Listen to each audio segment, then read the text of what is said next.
Okay. I think you guys could hear me.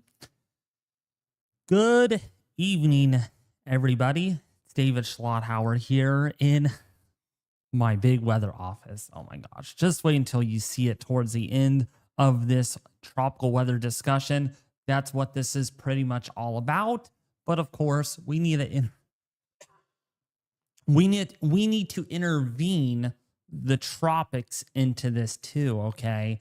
And then I'm going to show you the whole weather office. Sorry, my allergies, at least in the throat here, are killing me today. Not in the nose, not anywhere else, but definitely in the throat. They are really irritating me today. So bear with me, folks.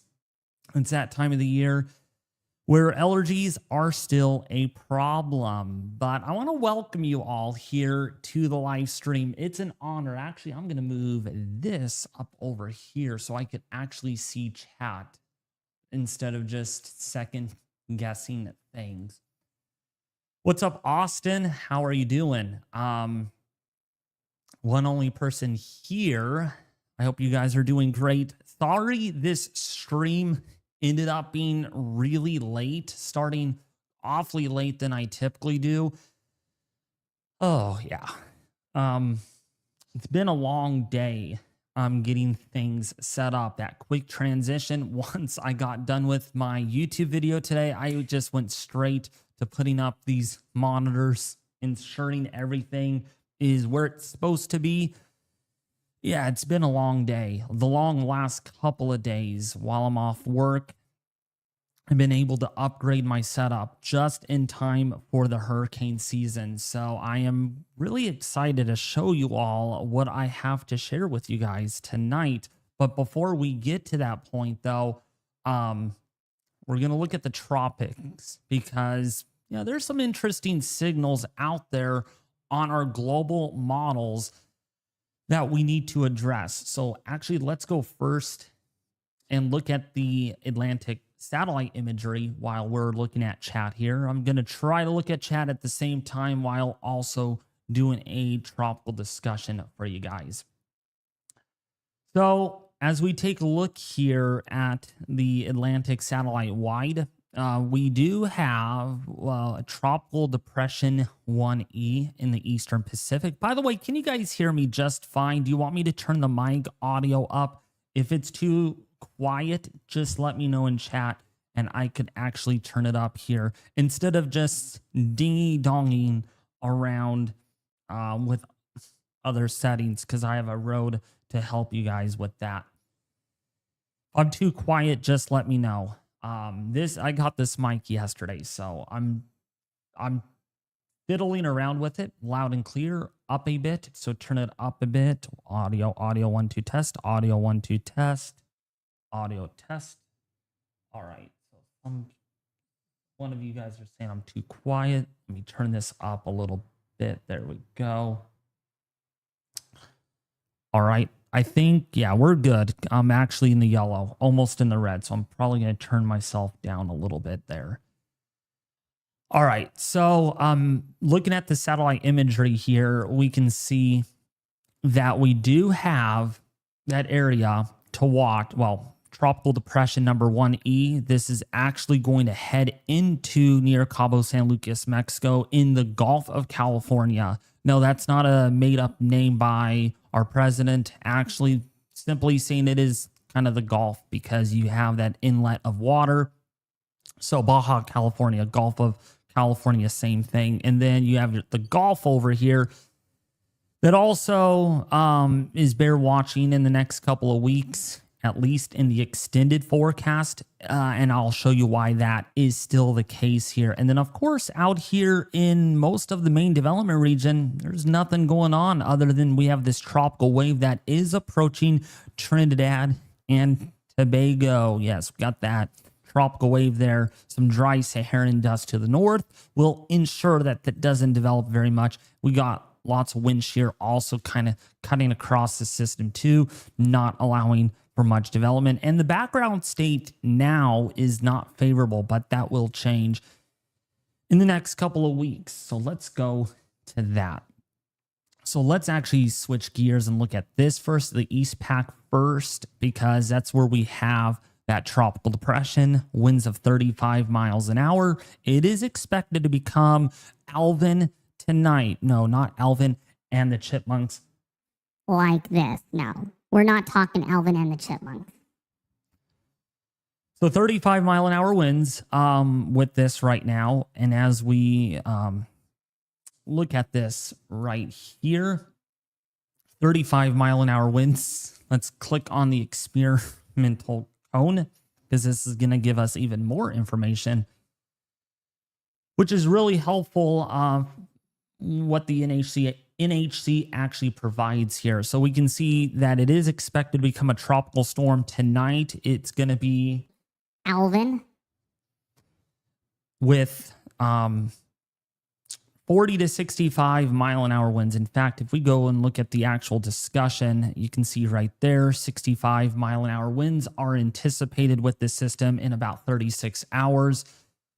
So that's a guarantee at this point. We will see 65 mile an hour winds. Oh my gosh, getting my words all twisted up here. And then it's going to move northward near Baja California and the Gulf of California in the next 5 days. And you can see there Sunday night, it is going to be a tropical depression. Go to the National Hurricane Center and look at the Atlantic side because there is nothing going on over the next 7 days, which is nice for a lot of you that are traveling down here in the deep tropics. Nothing to be concerned about right now. Nice and quiet. Not going to last for too long. I'll tell you that right now. We are going to have to watch for tropical development here around the 8th and the 9th of June. We've talked about that several times in my past several videos that this part of the basin is going to end up waking up right about in here. And that's hence is why my thumbnail says live tropical update with an area that we're pointing at right now. So that's what it looks like now on the NHC. Now, what do our models show? The 0Z model runs are coming in right now, so we won't be able to provide you that, but we will be able to provide you the 18Z. And then if there's time, which most likely there will be time, because this is going to be done rendering here in about 20 minutes, we will provide you the 0Z GFS model run. But as we move forward, what you're looking at here is the 850 millibar vorticity plot. So this is basically computing on how much spin there is in the atmosphere, because this is a very important tool. Even so, a lot of you that are watching this live stream are like, I don't even understand what you're even talking about. I mean, I could even ask my family this and they won't even know what vorticity actually is.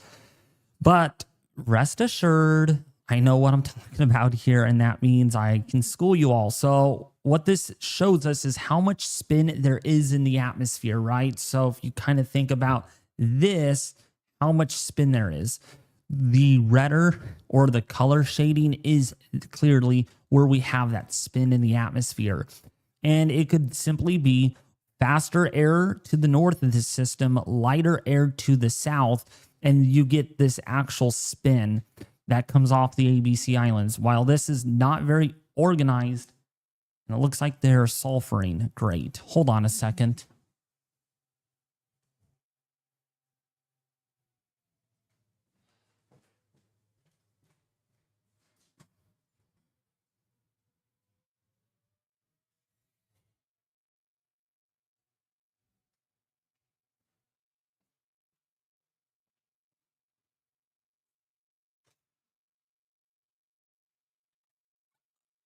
Sometimes I like living out in the farmlands, right, where they like to sulfur without telling any of us.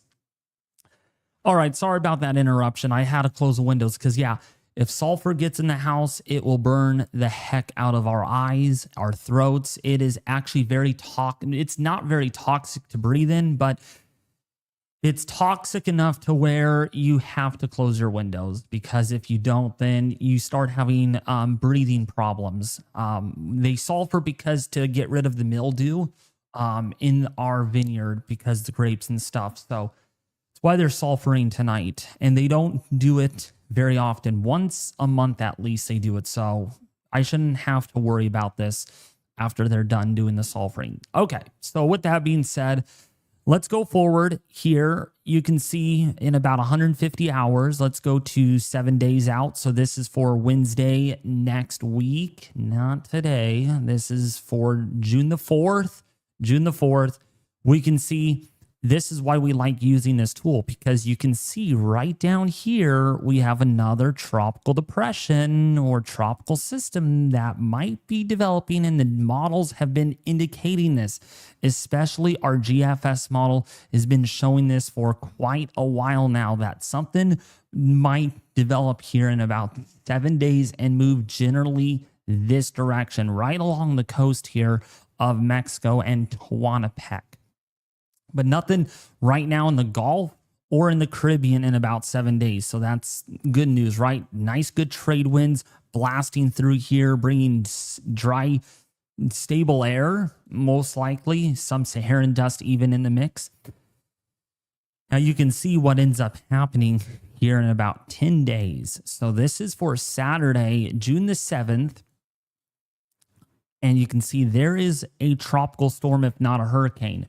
This, my friends, is what we are looking for on a numerical global computer model on Vorticity. Spin in the atmosphere, okay?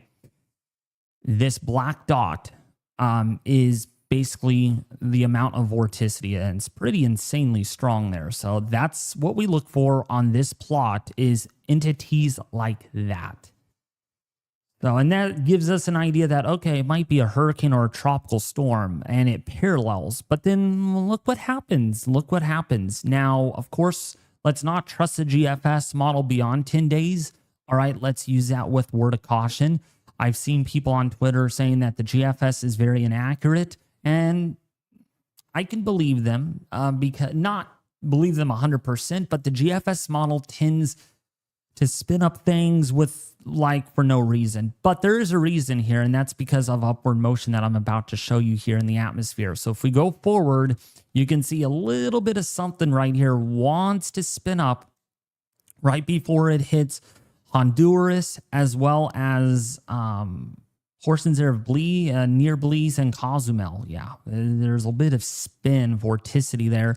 Look what happens. It moves right over Honduras and then moves into Playa del Carmen in the Yucatan Peninsula of Mexico. That would be a tropical storm. Of course, this is one model, 18Z run. We can't even trust that, by the way. 12Z and 0Z models are more accurate because new weather balloon data gets fed into the models. And then look what happens. It moves into the Gulf. And we all thought, oh, it looks like it's not going to develop now. Well, look at that. It's a couple of runs. It didn't show much. And so there is still a signal here. Now, it's going to be a matter of time what our 0Z GFS model is going to show tonight once that's completely done rendering. But yeah, what it looks like right now in the Gulf is a tropical storm, most likely at the end of the model run. And this would be the time to really watch, because this is where there's a lot of upward motion in the atmosphere. We look at our moisture plot. Yeah, there's a lot of moisture down here. Look at this. This is all piled up. I mean, this is incredible amounts of moisture in the deep tropics. And so this is, we got to watch. We really do, because any little spin up here in a very warm Caribbean, even into the Gulf, things could spin up really quickly here. And even in the Eastern Pacific, you saw that system kind of move off in that direction. This is going to be the area, okay, where we're going to have to watch. Southern Gulf, Caribbean, as well as the Eastern Pacific. And then that just kind of hangs around and doesn't get really sheared out. And we got to understand that Gulf is always favorable for tropical cyclones at any time of the year. It's just the atmosphere needs to cooperate with that. Okay. And that is intensifying into the last frame. So 973 millibars. So let's see what our European model is showing. Let's go to the Euro. Let's go to Vorticity.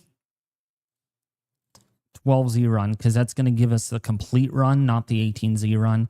And you can see the Euro has that system moving away from Mexico.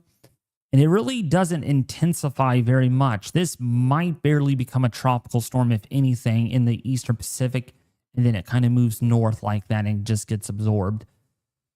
And then as we go forward here, the European model, the latest run, is not showing anything. But what it's also showing is a tropical... Oops. Uh-oh. Hold on a second.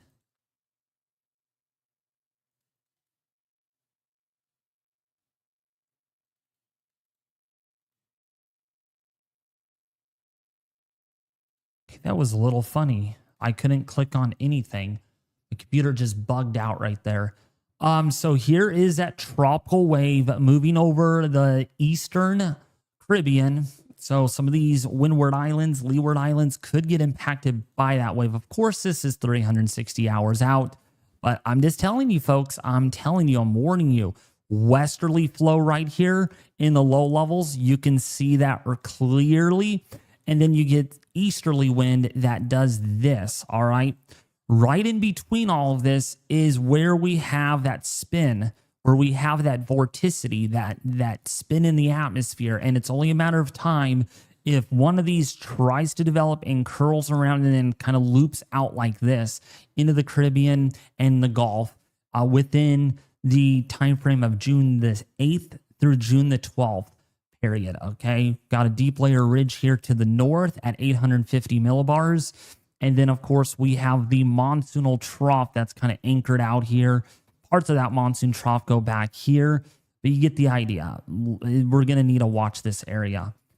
Even so, some of you might disagree with me. That's perfectly fine. That's how forecasting actually works. But rest assured you, there is something coming, and that's why we monitor these things. Okay, so let's take a look here. So this is the NASA GOES 5 dust forecast, okay? And the reason why we use this is it's telling us that, okay, the air is dry, it's dusty, and it's warm. It's warm, right? Warm air above, warm, dry air above. Well, really moist, somewhat cooler air is going to create an inversion, right? And so tropical storms don't like inversions. They just don't, all right? Tornadoes too don't like inversions. So same thing here. And so this is why we use this tool. And so it's indirectly unimportant to with what we were just looking at. It does play a role in our tropics. All this dusty air coming off of Africa here.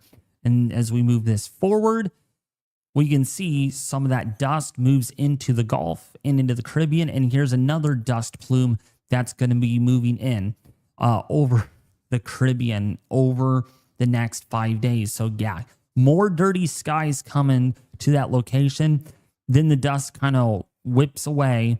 And it looks like on this model over the next 10 days, looks like our Saharan dust is going to kind of go bye-bye for a little bit. There is still some pretty good dust values here. This is in the 0.4 optical.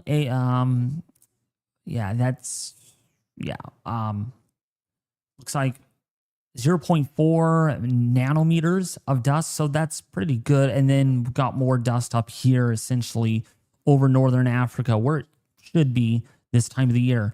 So that's going to be the thing. And some of you also have said in this live stream that just because we have Saharan dust, okay, does not mean we won't get hurricanes. We saw that in 2020. We saw, in fact, one of the biggest Saharan dust outbreaks, or SAL, you'll hear that term a lot, SAL outbreaks off of Africa. And yet we gurgitated 31 named storms, right? Actually 32 systems, 31 named storms, if I get that correctly. Easy peasy. Yes, I will be available after the stream. This is not going to be a very long stream, actually. it's kind of a show. Well, I'm going to show off my office here in a little bit. So yes, I will be available a little bit after the call. So with that being said, we cannot turn our back on the season. I know some of you are like, this is not going to be a big season, David. Just don't hype up stuff. Just don't hype up things. You know, we have to. We really do, because every season performs differently. And actually, I want to show you something that relates to with what we were talking about. Okay. Remember the initial forecasts. Yeah, right here. Remember Noah, and I want to make it clear here. Okay. And this is a wake-up call to a lot of you. Oops. Let me actually switch scenes here to make sure that actually fits. All right, so there we go. Let me get my face out of the way here so you guys can see that. So let's look at this data a little bit and how we cannot turn off or turn against any hurricane season. That's why I made this discussion also in a live version, so I can kind of go into more in depth. Because with my videos, we have to move on, right? We have to kind of keep the ball rolling. And so it is very important that Noah, okay, forecasted 13 and 19 named storms, 6 to 10 hurricanes, 3 to 6 major hurricanes. Now, when we look at this right here, let's go to the 2025. 5 years later, by the way, the 5th year anniversary since that hyperactive season. We all agree to that.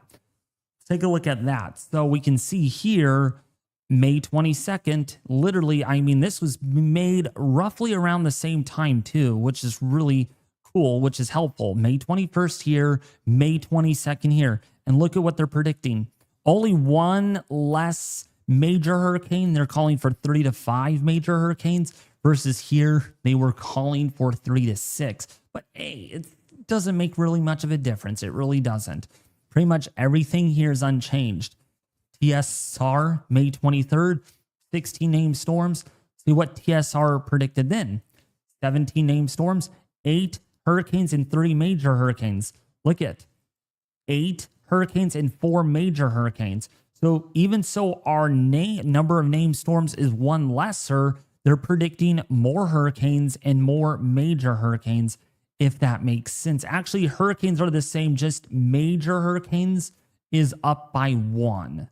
Okay, so 1 less hurricane, 1 more major hurricane, and 1 less named storm. It doesn't really matter at this point very much. Why I use this is because that just because you see this doesn't mean, oh, we're going to have 19 named storms this year, or we're going to have 13 in that range, right? You just don't know, okay? Forecasts, guidance is telling us one thing, but the actual performance, it's like going out on stage hoping your musician is going to do the best, and then he falls off the stage and hits the floor, hits his head on the floor. We didn't expect that. All it was just a mishap, and that's what could happen here. So that is why I treat every hurricane season seriously. We have to be serious with these things. No, I'm not here to get views, to get subscribers, or anything like that. We're not here to do that. We're here to educate you and inform you that, okay, sea surface temperatures are very warm in the Atlantic, especially in the Caribbean and the Gulf and the southwestern Atlantic, more than they were last year. So that's why we have to look at this stuff, okay? Now, looking at the actual sea surface temperatures in the Caribbean, they are warm. We talked about that in today's video. Really, really warm in the Bay of Youth. We'll look at that a little closer. But it is cooler out here, and that will relate to our temperature anomalies, okay? Hey, I did a perfect job at like acing that. Wow. Just kind of call that below average even before looking at the anomalies.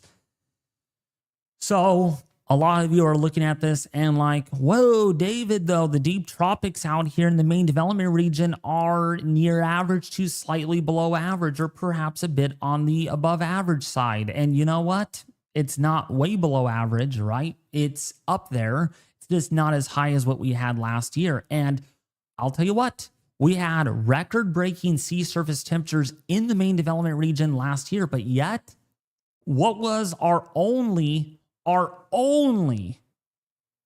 covered hurricane? I want you guys to tell me. It was Beryl. It was Beryl, right? So if we look at our 2024 season, we could actually do a little bit of historical context here really quickly. Yeah, look at how that season ended up. Oops. Go here and full screen this. This was our season. You didn't see much in the way of development. Like, we didn't see any tracks that did this and then they kind of come up like that, or they went kind of like that, or kind of like that, right? Last year was a very weird, skittish hurricane season, in other words. Okay. Now, Beryl.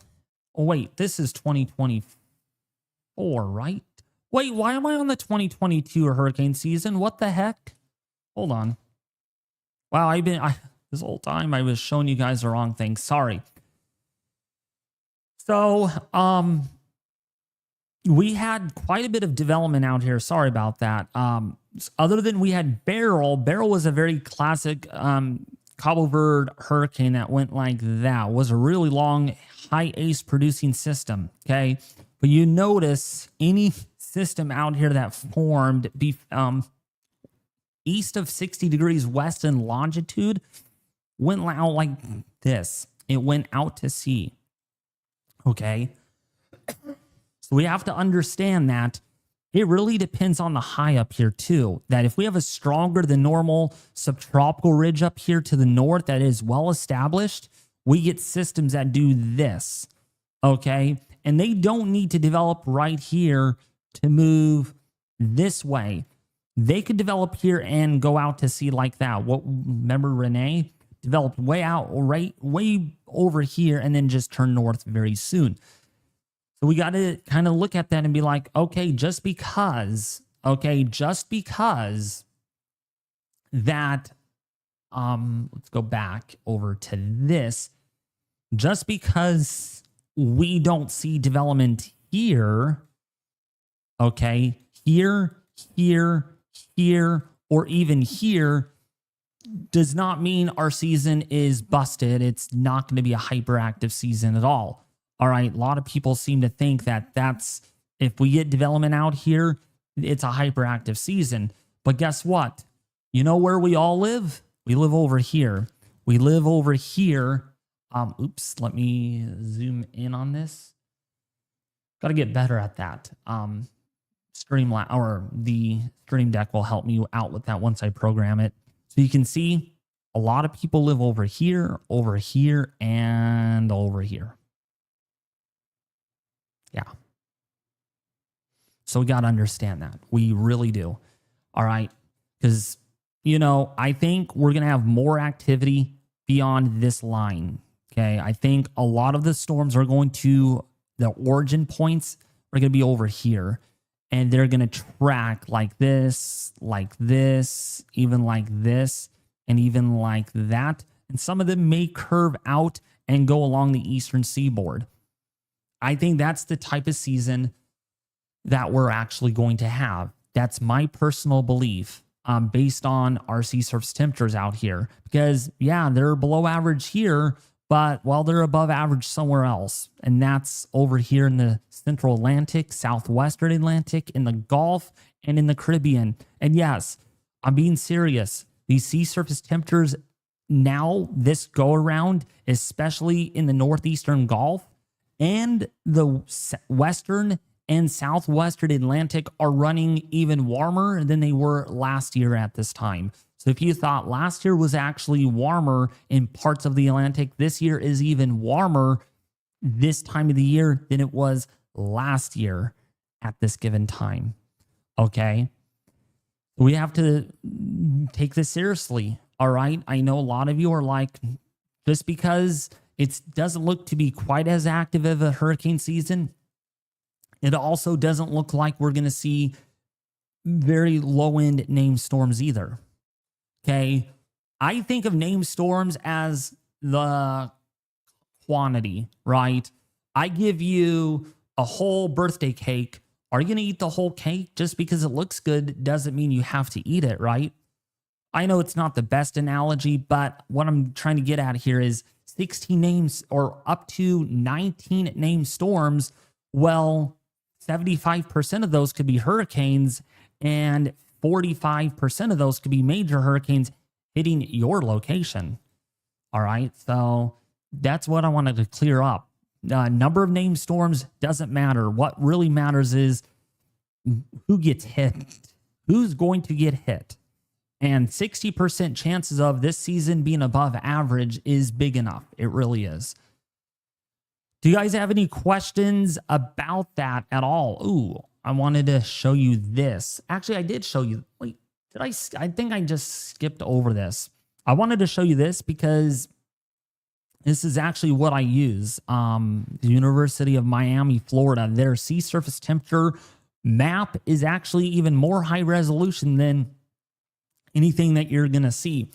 I want to make a few things clear here. The Bay of Youth, record warm, and also right off the coast of Tampa Bay, as well as Sarasota into Key West, Florida, running at some near record or all-time record high sea surface temperatures for the month of May. So we got to kind of keep that in mind. Very warm sea surface temperatures in the loop current of the Gulf. So right now, the entire Gulf right now is at least 27 degrees Celsius or warmer, except down here right off of the northern end of the Yucatan Peninsula.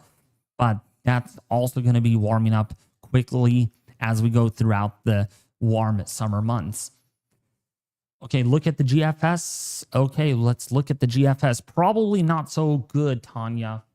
You're bringing me bare bad news, aren't you? I'm just kidding. Let's look at that. Take a look. So, oh my goodness. Yeah, 941 millibar hurricane in the Eastern Pacific. So yeah, the Eastern Pacific is still looking at some activity. And here's the thing. If the Eastern Pacific remains this active, that tells us that's where it's most favorable. And you know what? The favorability moves east over time. It moves all eastward. So this basin looks to be active at least through the 8th or the 9th of June. And then I bet you after that point, the light switch is going to get flipped on temporarily over the Caribbean.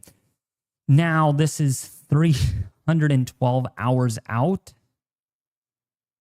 And it doesn't show much in the way of tropical development. Let's look at the vorticity plot, but there is something there.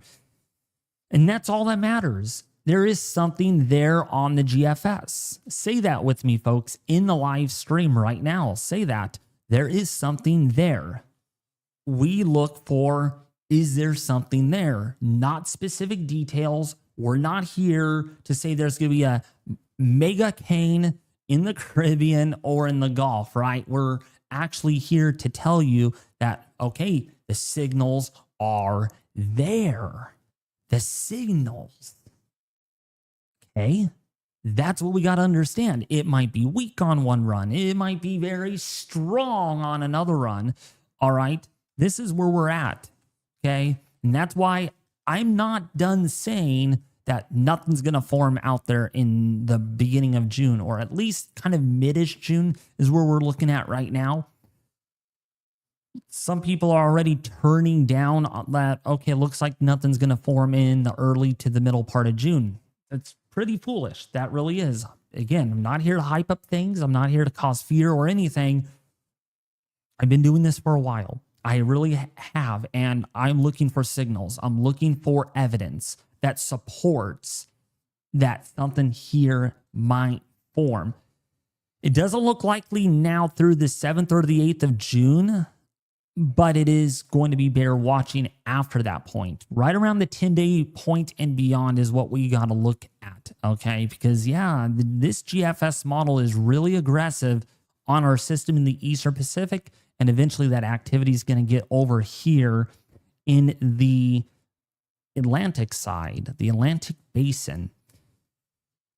So another product that I wanted to show you all, look at this, is this. I don't think this has updated yet, but why not? Let's look at this. This is some pretty cool stuff. Let me see if I can zoom in on this. Perfecto. Yeah, perfect. Let me actually, there we go.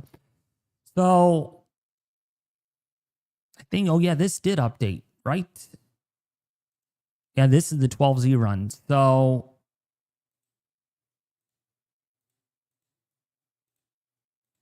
let's see, making sure. Yeah, this is the latest run. So this is another signal that we look at too, is how much upward motion there is in the atmosphere. Okay, that's what we need to look at here, right? Is it favorable or is it unfavorable? I'll tell you right now. I'll tell you something. It is really favorable in the Atlantic right around the 10th of June. Okay, so roughly about in here is when we should be all watching with our good old famous eyeballs. Even so, we go to the eye doctor like I'm going to tomorrow. Time to get the eyes checked. Hopefully nothing's wrong. I think things are good with my eyes. I just don't want my eyes dilated. I really don't. So, sinking air over here in the central and western Pacific, okay, that's where it's deemed unfavorable. Actually, sort of favorable here. There is always a lag minting time because this is where you get your westerly winds underneath this. So it's actually most favorable in this zone right here. Right about in here from about the 9th to beyond is when things are going to get favorable, and slowly over here as this gets into the Atlantic, it's going to slowly get more favorable as well. And once this gets into Africa, which would probably be in late June into early July, that's where we are going to need to start watching for systems to come off of Africa eventually, but not too worried about that right now. But I'll tell you, looking at the control run, one other thing is, my goodness, this is really, really a lot of upward motion, a lot of it. And this is from the European Ensemble forecast. This is not the GFS Ensemble at all. We actually look at that. Go to here. I think it's over in here, the velocity potential. No, it's not this. Hold on a second. It's over here. Okay, 10-day probability. No, it's not that either. Just bear with me. I haven't used this in like days. Okay, here we go. This is probably what we're looking for.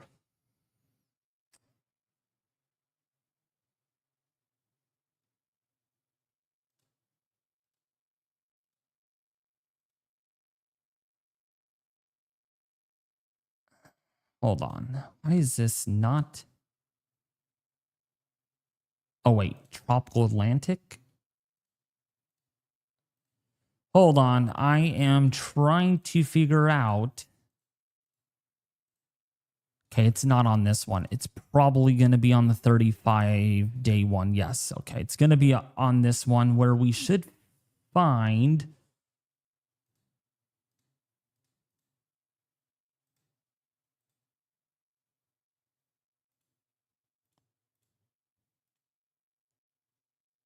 Golly word, where is it? Okay, I can't find it actually.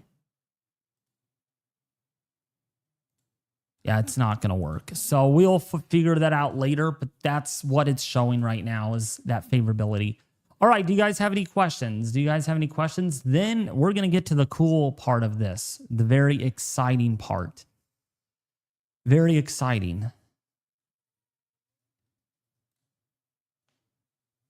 Instead of looking over here like I normally do, I'm actually looking at chat over up in the top right here. Yeah, I'm actually looking at the wall. No, I'm not looking at the wall. Check the ocean deep ocean heat content. Okay, let's take a look at that. I actually haven't looked at that in about a few days, so we need to actually look at that. Yeah, this is really high. Yeah, in the Gulf right now, let's go over to there. There we go. Yeah, upper ocean heat content is pretty high in the Caribbean right now. It's going up. It is still going up. And if we look at our anomalies, there it's just locked in, loaded. It's just ready to go. Ahead of schedule over here, ahead of schedule in the southwestern Atlantic, and much of the Gulf overall is running above average with upper ocean heat content. The only area that is not seeing above average upper ocean heat content is going to be over here in the central Atlantic, and that's because of trade winds that are strong and the Saharan dust that has kept things in check over that part of the basin.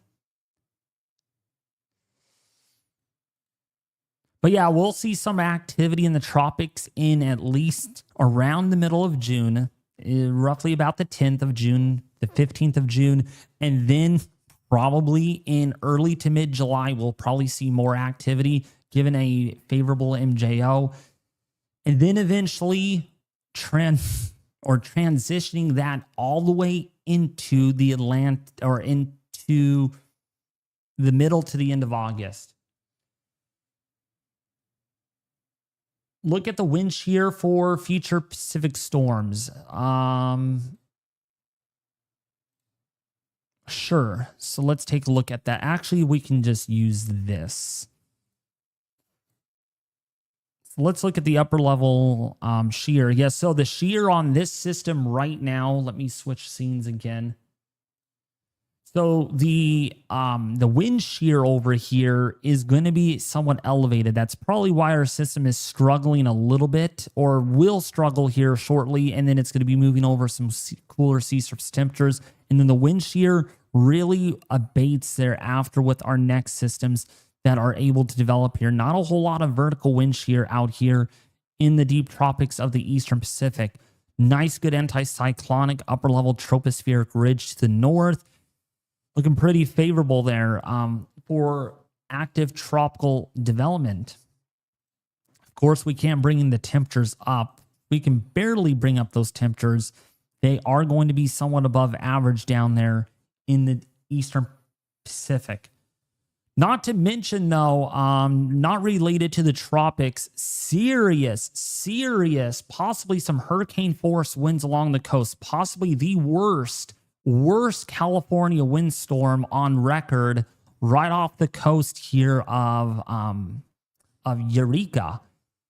Yeah, it's looking very significant there. So if you are a sailboater, you don't want to be out on the waters. So I did want to show you that really quickly because that is pretty substantial. Yeah, look at this. That white there, that is 64 knot winds. 64 knot winds. And it's even in the Weather Prediction Center, significant waves as well with that. So that is a big deal. Wind gusts there up and over 80 miles an hour along the coast. So yeah, I know no one lives over the ocean, but my freaking grief. Those winds are going to be screaming. They're going to be screaming down our coastline. Probably going to induce a lot of upwelling.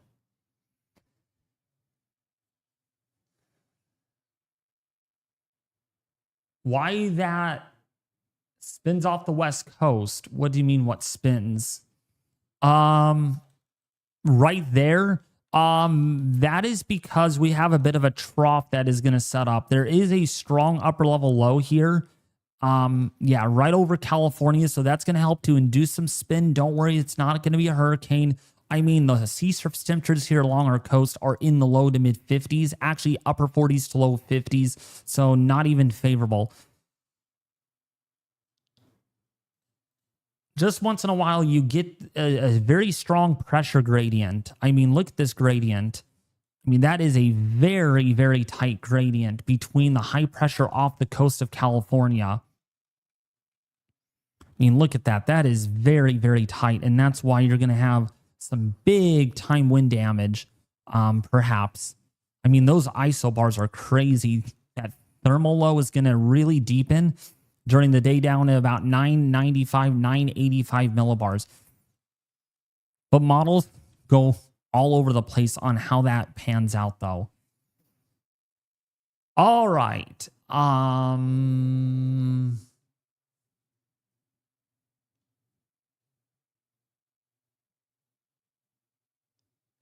The Saharan dust is expected to be weaker this year, someone is saying. Yeah, I would say no. Saharan dust, if it's even slightly below average this season, it's not going to really make a difference. It really isn't. It does help suppress tropical cyclones, but you can sometimes have no Saharan dust and yet have the Saharan air layer just without the dust, if that makes sense. So the methodology that you need to use to see things like this is looking at the deep layer moisture plot. Okay, so you need to use this because this is going to help you out a lot because this shows us where there is a lot of dry air in the deep layer of the atmosphere. You can see a nice good tongue of it right here. Very low relative humidity. We go forward in time. You can see more dust here and then more dust here coming off of Africa. And of course, very dry air with that too. Anytime you compress the air sinks, it warms and dries adiabatically. That's what happens here. If the air rises, it's going to cool adiabatically and get more moist. What's up, the rabbit? How are you doing? What's up, Grizzly? What's up, Chazard? What's up, Bill Adams? How are you all doing? It's nice to see you all in here tonight. Oh my gosh, I cannot wait. I cannot wait to go live on the tropics. It's like a holiday. It really is. It's very much like a holiday, except it's not a holiday. I just cannot wait. I really can't. You don't know how excited I freaking am when it comes to going live on the tropics. I just cannot wait.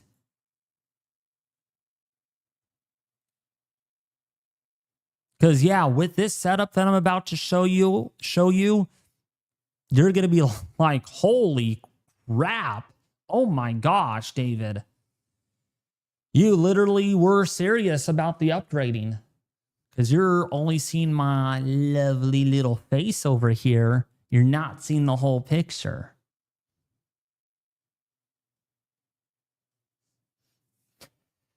Yeah, some of you said I did get a haircut. I'm sorry. I feel weird when I'm bald. I really do. People think I'm different when I'm bald. But you know what? It's my semi-annual haircut. 6 months from now, I'm going to have it all shaved off. Probably will keep a little more on and get some designs on it. Something a little bit more different. But typically every 5.5 to 6 months, I get a haircut. What's up, Duck Love? 30 Duck, how are you doing?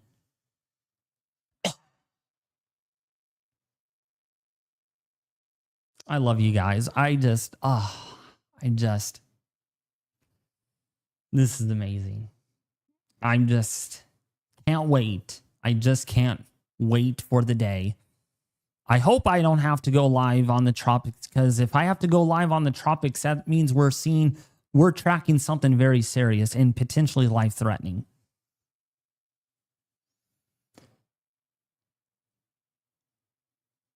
It's too hot for hair. Yeah, I know, right? Especially this time of the year. Which, by the way, speaking of hot temperatures, summer's coming here a little too early. It's supposed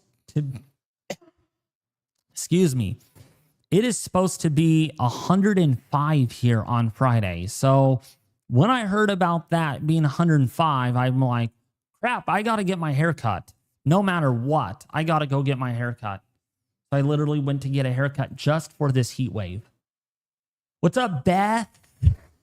How are you? What's up, Richard? What kind of African monsoon will this year be? So let's take a look at our climate models. The West African monsoon season is going to be slightly above average is what my prediction is, but that's not really going to matter a whole lot. It only takes a tropical wave. Last year was just gangbusters active with the West African monsoon, probably too active, and that's probably why it was just a washout early on early in the peak of hurricane season. Then the back half of September was just a whole different story. This hasn't updated yet, but it does show here that we are going to have a fairly robust, active West African monsoon season, but most importantly, really dry Saharan region up there across northern Africa is going to be below average with rainfall. That's bad and good. Bad because that means our intertropical convergence zone is going to be further south than it should be.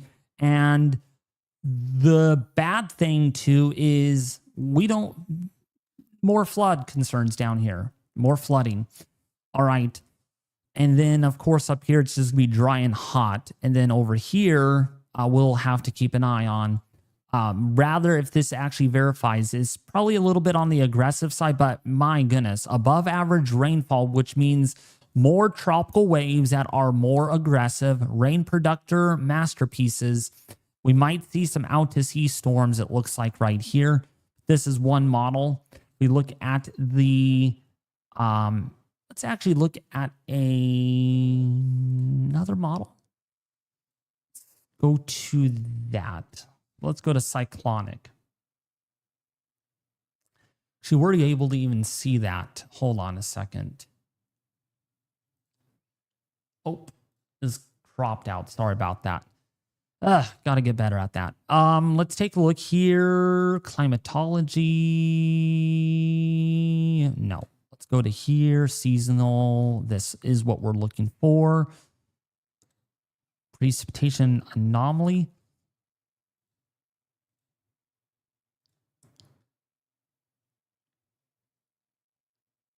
Is this not even working? Is this not even working? Initialized. Okay, this is for June 1st, I believe. Yeah. Oh, no, this is for last year, right? That is funny. This is not working. This did work before. This should be working. Yeah, this is also showing a pretty good, robust monsoon as well, especially during August. What we're thinking. But remember, I want to get this in your guys' head. It doesn't matter if it's above or below over there. If it's above, that means we get more opportunities. We're touching near 80 degrees in Myrtle Beach. That's pretty warm sea surface temperatures. Oh, wait, no. 80 degrees Fahrenheit with air temperature.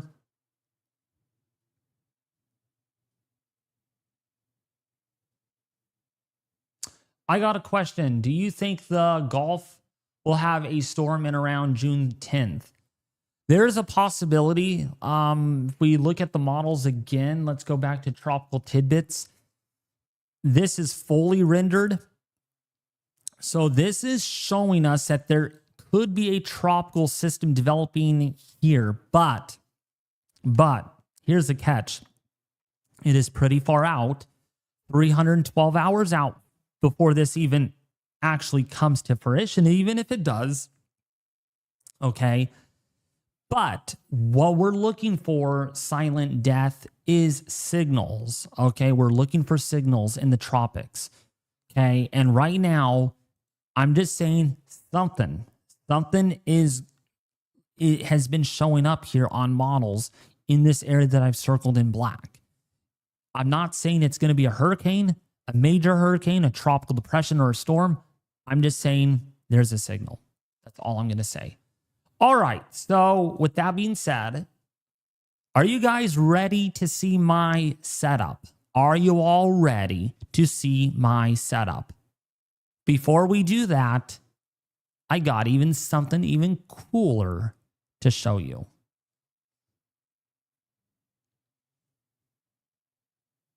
Spam yes in the chat. You could hear me. Good. All right. Here we go. Here we go, folks. I'm a chipmunk. Okay.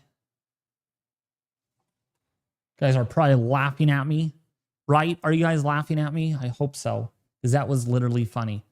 All right, here I am. I am going to be turning this over here, making my image so my face looks big. I'm sorry. I'm so dang sorry. Actually, you know what? Let me do something. Elgato. Let's go to here. And let's zoom out. So that way I'm not as big. All right. So this is a look at my setup.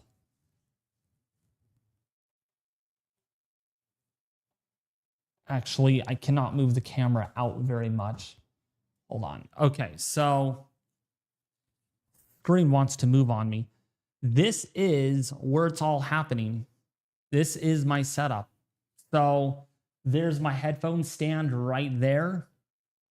You can see it right here. This is the new table, by the way. This is oak wood, solid oak wood that is like 2 inches thick, 2 inches thick of oak wood here. So this table is a lot better than my last table.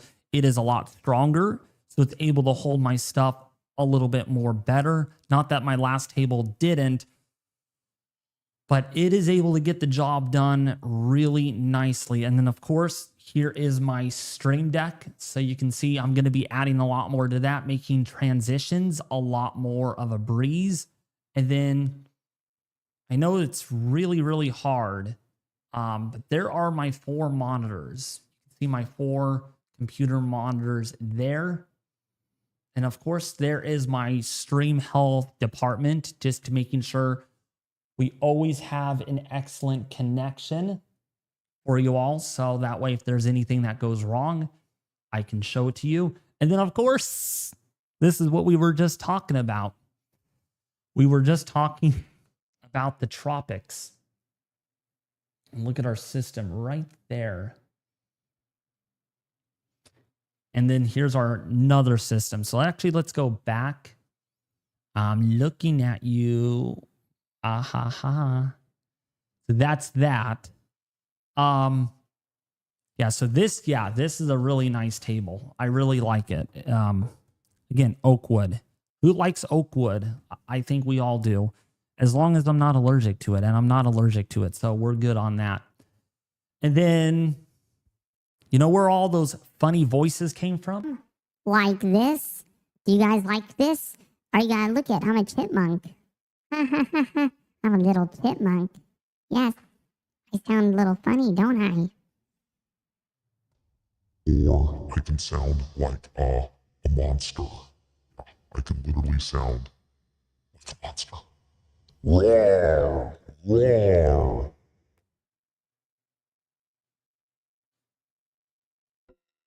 Or I think this is like a robot sound. Testing. Yep. It's like a robot. Sound of a robot. So, yeah, that's how it all works. You like the voice changer? Well, you can think this right over here. You can literally think that. I can't move this camera very much, but yeah, I could literally adjust my mic activity like right here. I can make this really loud. I can turn it down a little bit. Now, so we're going to turn it up to where it should be, right about there. And then this is where it all happens. So these are our voice changers. So this is a chipmunk sound. So that's why you hear this chipmunk. actually, I need to put on my headphones so I actually can tell you along the way. So, yeah, chipmunk. And a deep voice. That's what that is. Monster with the echo. And like in a stadium, it sounds like I'm in a stadium here. Well, something like that. And a robot. And a different kind of robot. And just normal. I think that's what that is. And I could just hit this all the time if I said a like, you know, pretty cool. And then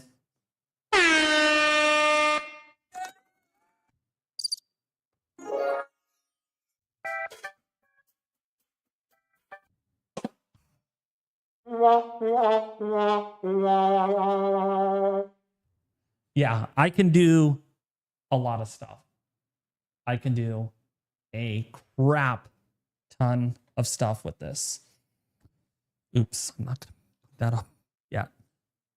And then this is where I can control everything. So like I can choose what kind of preset I want.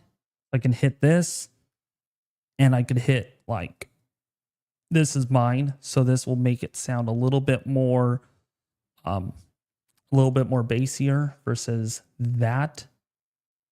So I can just hit different ones. I'm not going to set up any right now just because it takes a lot. It takes a lot.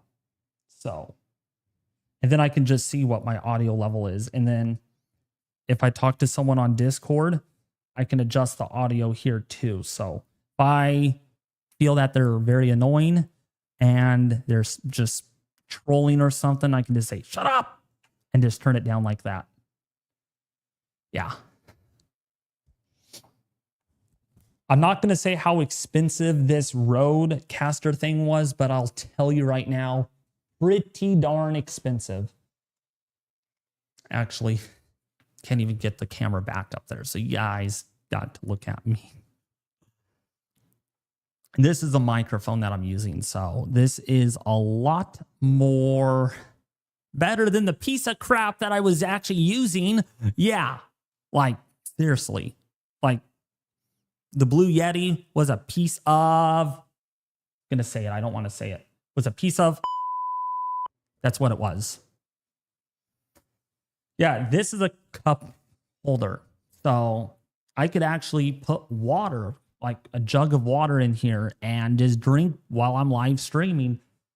It was an add-on. It was an add-on. And then, of course, this back here is the tree. Well, you can't see it very well, but you can see it kind of in there. Yeah, the tree of monitors is how this is all possible. And then, of course, back in there's the computer. You can see my computer a lot better than before. And that is what's powering this entire stream for us. Yeah, it's great. It's the beast. It's the beast of weather live streaming. Say it with me, folks. It's the beast of live streaming. So what do you guys think?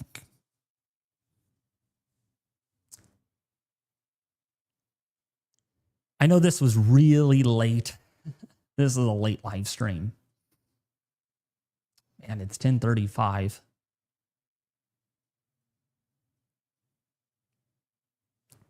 Oh, also I did forget to show you guys these lights up here are not just lights. Let's try something here. These go red. Let's do red.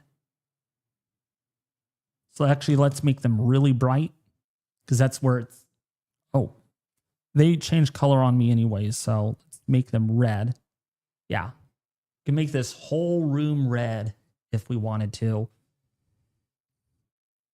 It's green. So these look green and this is blue. Look at that. Look how blue that is. As blue as water and then pink again. And then just, you can just change all different colors. And then let's try this.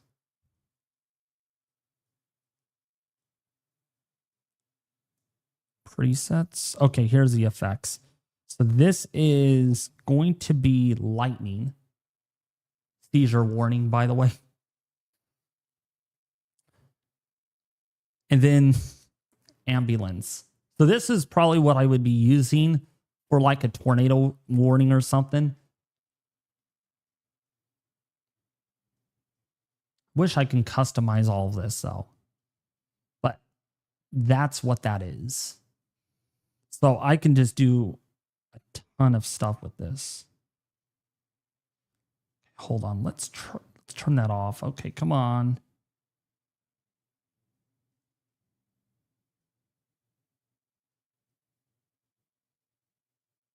Okay, there we go. That's funny that only one changed.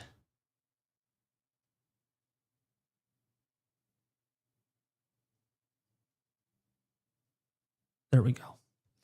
So we're going to turn this down a little bit. There we go. So it's a little dimmer. So what do you guys think? The only thing that doesn't change in this office is the fact that it gets really hot in the summertime. So that's the thing that's not going to change. Climate doesn't change.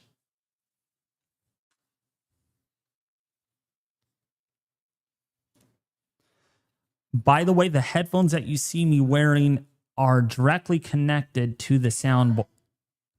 What? No.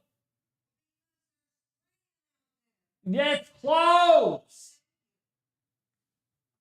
Sorry about that. Now they're spraying. So they're sulfurating and spraying. Luckily or lovely. I got awesome stuff. Thank you so much, Richard. Yeah, a lot of this was not cheap. You think it's cheap. I'm sure a lot of you think just because it has pretty beautiful Colors like that. it's cheap, but it's not. It really isn't. If I want to listen to, or actually, this would be, No. oh, it's not like that.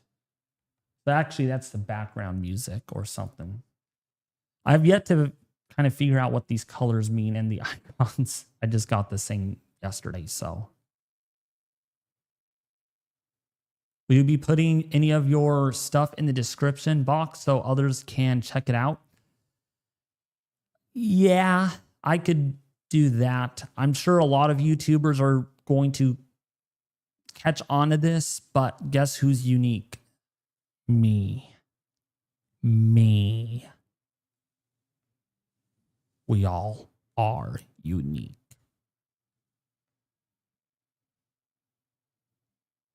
So, I'll tell you though, prepare to spend. Okay, look at me in the eyes. Look at me in the eyes. Get prepared to spend at least more than, well, if you factor in the table, okay, so the table is included with this. Prepare to spend thousands of dollars. It's thousands of dollars. Mine's a mess, thank you. So, yeah, this is the Rodecaster. It's pretty good. I'm not going to touch that though. That's the record button. I record on the fly. This is like if you record an instrument and stuff. You can just kind of mess around with it. But I cannot help it to press that all the time. This is like a toy to me. I just want to hit Everything like this and sound like a little chipmunk.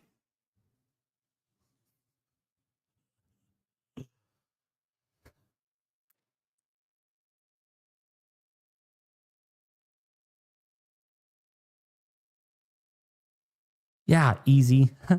Wait until I show you easy. Easy peasy. Lemon squeezy. Or Or easy peasy lemon squeezy. I'm getting carried away. I'm getting carried away with these buttons over here. And you could actually add thousands of different sounds to this. So that's why you can see all these go black or all dark. That's because there's no effect. So you can literally add tons and tons and tons of sound effects. Like, I'm not kidding. Over 1,000 sound effects you could literally add onto this machine. I just have to figure out on how to do it first. Wait, easy. You have the same microphone as me? You got the Shure SM7B? It's pretty cool. But I don't think you have the same boom arm like me. Look at that.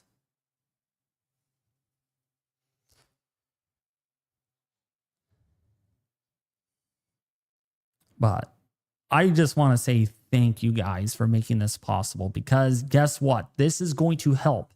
The reason why all these monitors are going to help, and you guys are like, how is this literally going to help David?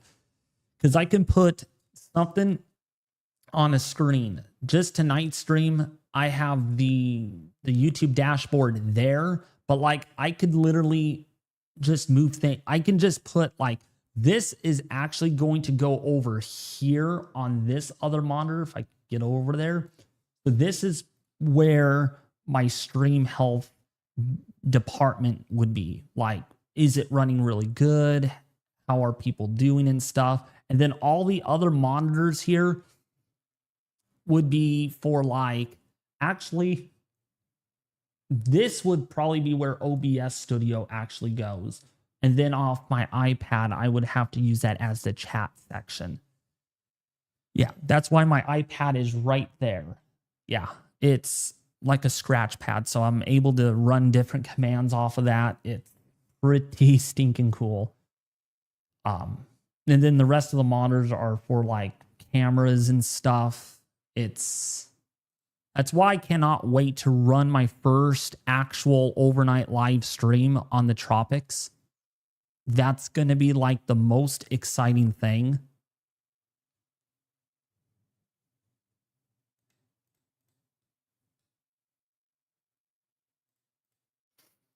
So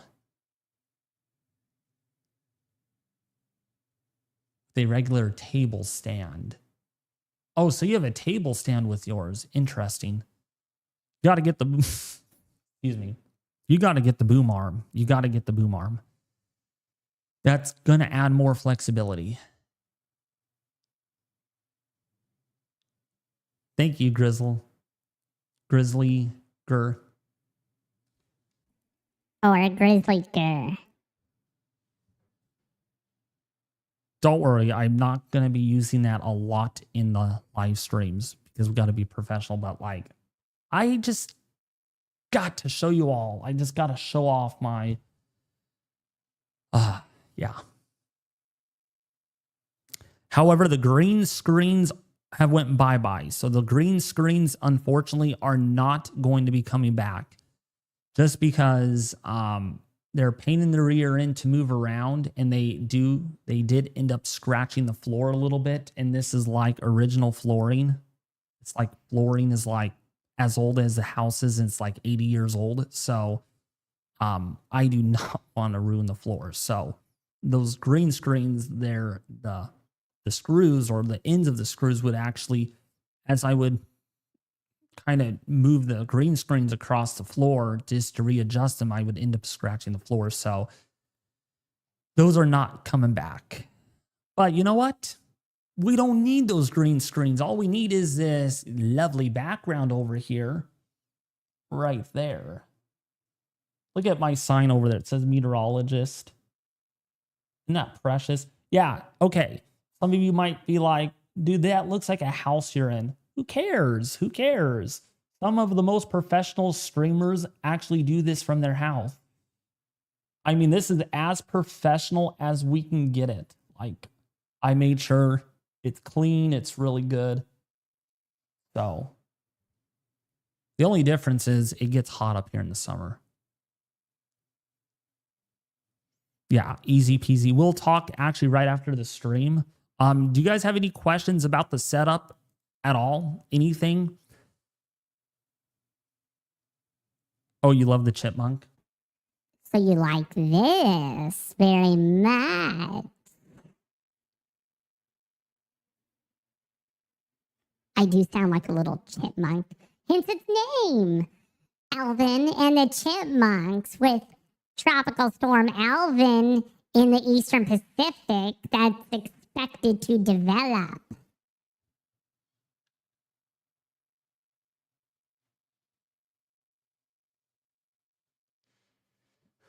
That's why I actually got this Roadcaster, so I can just kind of mess around with it and just joke around with people.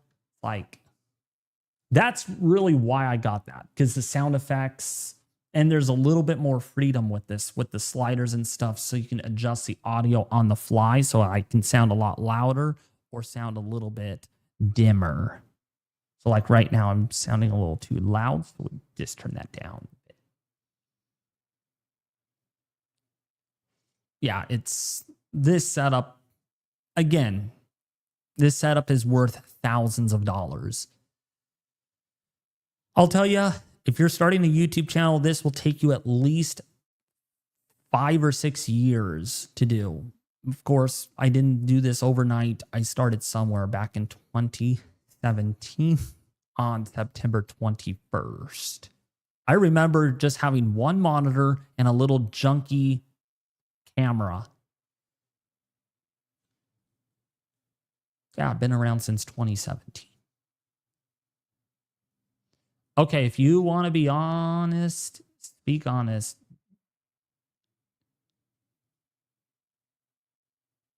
Okay, so Wesley Barlow, repeating the same thing over and over again. So, yeah, I'm not going to use the effects a lot on stream. I'm just, you know, that's mainly off stream, like with my friends and stuff. But I just wanted to show you all that. Like, what is this capable of doing? Like, you could hook up mini mics as well to it. Like, you can literally, you can literally see the selection of mics you can put here. So there's like different ones you could hook up. You could even hook up a guitar and a drum set with this too. So it's not just for microphones. What's up, Erwin? How are you doing?